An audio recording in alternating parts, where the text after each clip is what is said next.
Estamos muy preocupados por las consecuencias económicas que está teniendo toda esta pandemia. Miles de familias andaluzas, muchas de ellas, por cierto, gitanas, están viviendo una de las caras más duras de esta pandemia, la merma más que notable de su actividad económica y por tanto de sus ingresos, la desescalada, los mercadillos, que tienen muchos nombres en Andalucía, los tíos tirados, los piojitos, en fin, tienen un montón de nombres, los ventas ambulantes, abrieron de forma escalonada, mucho más tarde que los demás comercios. Ahora, con las nuevas restricciones, en principio se les dijo que no podían abrir, luego hubo una rectificación y efectivamente ahora parece que pueden volver a abrir con ciertas restricciones también. Sí, de esta manera se le ha devuelto también la esperanza a muchas familias que viven de estos mercadillos de la venta ambulante. Tenemos hoy con nosotros a Beatriz Carrillo, que es presidenta de FACALI, la Federación de Asociaciones de Mujeres Gitanas. Muy buenos días y gracias por estar aquí con nosotros para explicarnos cuál es la situación.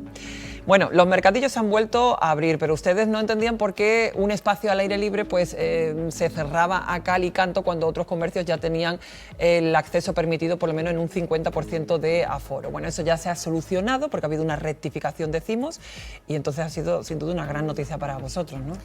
Sin duda alguna, sí.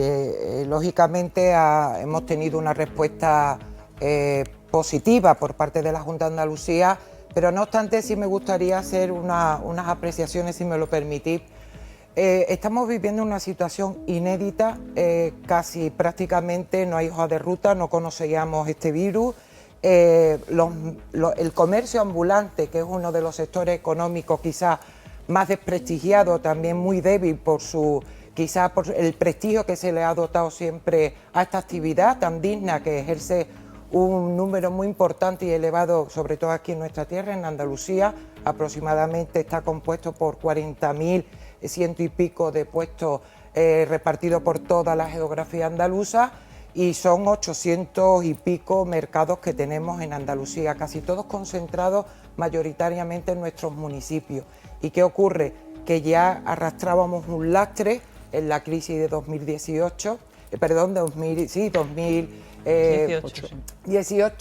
y hemos llegado a esta situación, a esta crisis ahora sanitaria, económica y social, donde antes de que se decretara el estado de alarma, que fue el 14 de marzo, ya se habían suspendido el comercio ambulante en varios municipios. Esto que ha conseguido que cuando salimos ya, una vez superado el decreto de alarma, la fase de desescalada, también fueron los últimos en incorporarse. Nuevamente nos encontramos en una segunda ola donde se toman otra vez medidas muy restrictivas al comercio ambulante, cuando además es un oficio de tradición antiquísima, donde tiene una cultura popular y una atracción turística muy importante en nuestra tierra y a nivel nacional, porque está pasando casi en muchos lugares en España, ¿no? Y desgraciadamente seguimos teniendo que reivindicar una vez más que esta falta de protección, esta falta de impulso también a este tejido económico, pues que al final son miles y miles de familias, y es verdad que la mayoría son familias gitanas. Señora Carrillo, tenemos testimonios personales, porque al final yo, por ejemplo, soy muy aficionado a los mercadillos y al final llegas a conocer a toda la gente que estará ahí, tienes tu puesto de referencia y demás, y te dicen que ellos no tienen ingresos, no han tenido ninguna ayuda, y que están, digamos, viviendo casi de la caridad o de las personas que tienen alrededor. ¿Tiene usted este dato? ¿Es así? Sí, por supuesto. De hecho, nosotras como Federación de Mujeres Gitanas, nosotras no nos dedicamos en el trabajo diario que tenemos, que nos centramos más en la educación, en la salud, en muchos temas. Sin embargo, el comercio ambulante, que también muchas plataformas, sin embargo, han sido las que nos han llamado, han acudido precisamente quizás por la proyección pública que también tiene nuestra federación y el recorrido y también la trayectoria, y porque muchas de las mujeres que estamos trabajando en FACALI y colaboramos también hemos ejercido la venta ambulante de nuestras propias familias, y por eso tenemos conocimiento, no solamente conocimiento, sino la experiencia de que es una economía muy débil, porque es diaria. ¿Qué se podría hacer? ¿Qué piden? Y cuando hay una crisis de este tamaño, ahora mismo como que es un tsunami a escala devastadora, pues las capas más deterioradas de nuestra sociedad son las primeras que caen. Entonces, ahora más que nunca lo que necesitamos, por supuesto, es un plan de choque de refuerzo, de protección a la venta ambulante. Son miles y miles de familias que dependen de ella y, por supuesto, lo que sí, no vamos a salir de la crisis si no vamos todos unidos de la mano, si no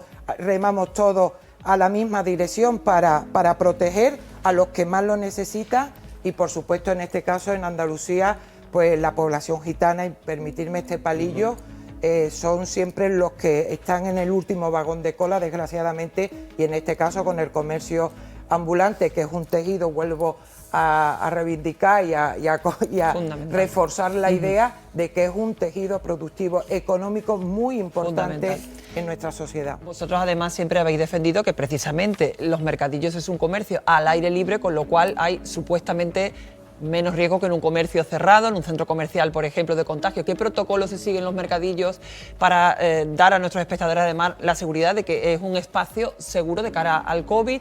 ¿Hay menos puestos, hay distancia? ¿Cómo se ha llevado a cabo? Las distancias, el mismo protocolo, las mismas medidas, es más, y os agradezco que hayáis hecho esa puntualización, porque precisamente se sabe, conocemos que al aire libre se corre un poquito de menos riesgo a la hora de incidir en el contagio, ¿no?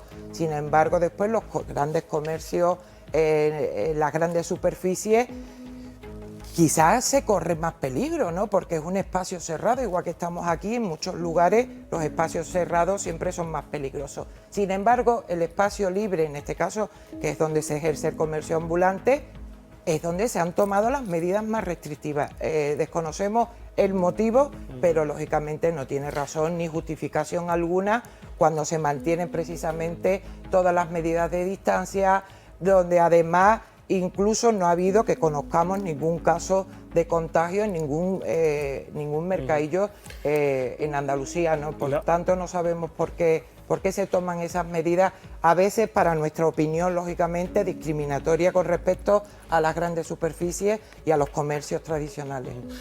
Por último, la mayoría de las personas que ejercen la venta ambulante deben ser autónomos, la mayoría lo son. Ellos, si hablas con estas personas, te dicen, bueno, me cierran, no me dejan ejercer mi actividad, pero sin embargo me exigen que siga pagando.